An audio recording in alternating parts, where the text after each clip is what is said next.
Over the last 3 years, I have tried to become the most productive version of myself possible. I have watched countless videos, read plenty of books, and today I'm going to share my 4 favorite lessons with you. Okay, lesson number 1, and as you know, I always mention the most important ones at first, so hear me out. You need to focus on just one singular thing.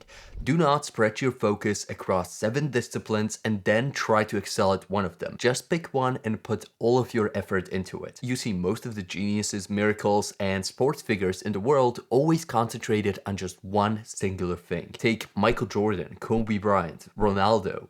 They just focused on one thing. Like sure, there are some special cases where people have advanced multiple things at once, like for example Elon Musk, but this is definitely not the norm and he's pretty unique. If it didn't click yet, this graphic is going to do it for you. It did it for me when I saw it the first time and it really made sense. These arrows that you're seeing right now are all of the different areas that you're focusing on. Let's say that one is programming, another one is video editing, another one is growing your personal YouTube channel, another one is, for example, training basketball. Let's say that you put all of the effort from all of the other things into just this one singular direction. That arrow would be freaking massive compared to all of the other ones. And this is exactly what focusing on one thing is all about. If you're going to be thinking about multiple things at once, like for example, let's say you're creating YouTube videos and then you're also coding on the side. You're always going to be thinking about coding when you're recording a video, or you're going to be thinking about the next video script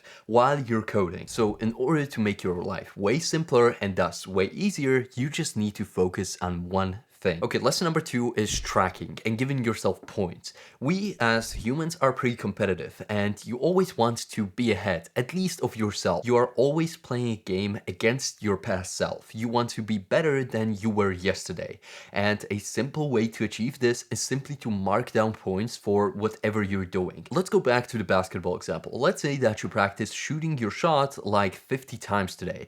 Okay, mark down 50 and tomorrow it's gotta be at least 51. And if you just slowly get better by 1%, this is out of the book Atomic Habits by James Clear, then you're eventually going to get so much better. The only thing that really multiplies this whole effort that you're putting in is time. And the more time you give it and you improve by just 1% each and every single day, the better you get. This curve isn't linear, it's actually exponential. That linear is how much effort you put in is equal to how much you get out. Each and every single time, it's just an equation. But the exponential one is quite different. It seems pretty hard from the beginning because you're putting this massive effort in, but you're getting just a small reward. But the thing is, over time, that reward is going to get much larger for the same effort. So once you cross the threshold where you would have been with the linear equation and you actually go exponential, that means you're now getting more for your effort than you were in a linear equation.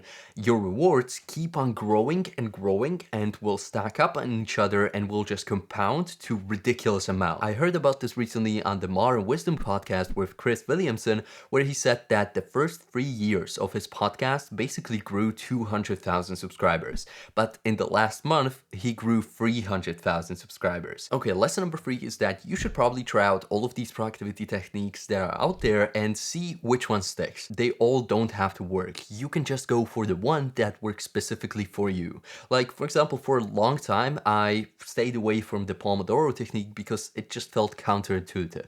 But once I started practicing it and just starting out with like 10 minutes of work and a 5-minute break, then I moved on to 20 minutes of work and a 5-minute break. Then I actually did the Pomodoro technique, which says 25 minutes of work and a 5-minute break. And actually after that, I switched from 1 hour of work with 10 minutes of break. So my best advice here is just to find one of these productivity books, like for example, Feel Good Productivity, or any other of these books that have just a large collection of pretty much everything out there, and try them out, see what fits, just customize it a bit to fit yourself and really see what works. I personally found 2 tactics that work really well for me, and that's number 1, setting a timer like the Pomodoro technique and just fixing the amount of time that I give something.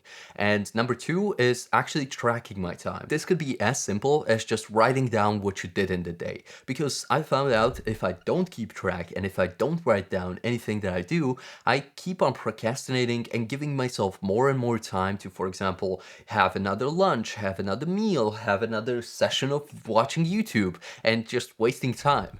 But if I write down what I actually did, I kind of get scared that I didn't do enough and I do more of it. And lesson number 4 is that you can just push through each and every single day through the hard things and get yourself to do the really hard hustles that all of these influencers are talking about on YouTube, Instagram. You just gotta stay hard and things, but let's be honest here. If you want to actually build a successful business, a successful life, you gotta find something that you're passionate about.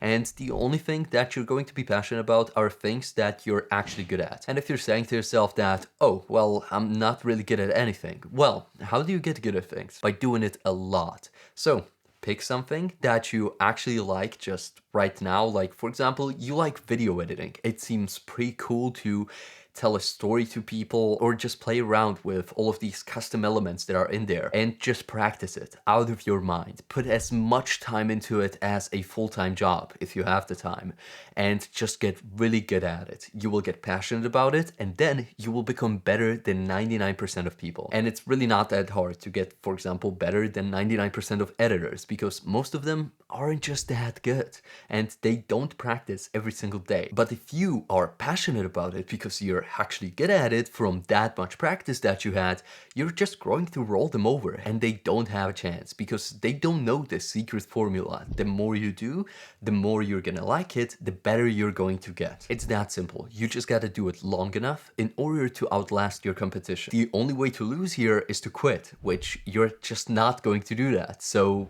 you're going to win eventually. Oh, and one last thing. If you know what to focus on, what's the one thing that you should put all of your energy into, but you just lack the energy, then go ahead and watch this video. It's all about sleep. And if you master sleep, you will master your concentration as well.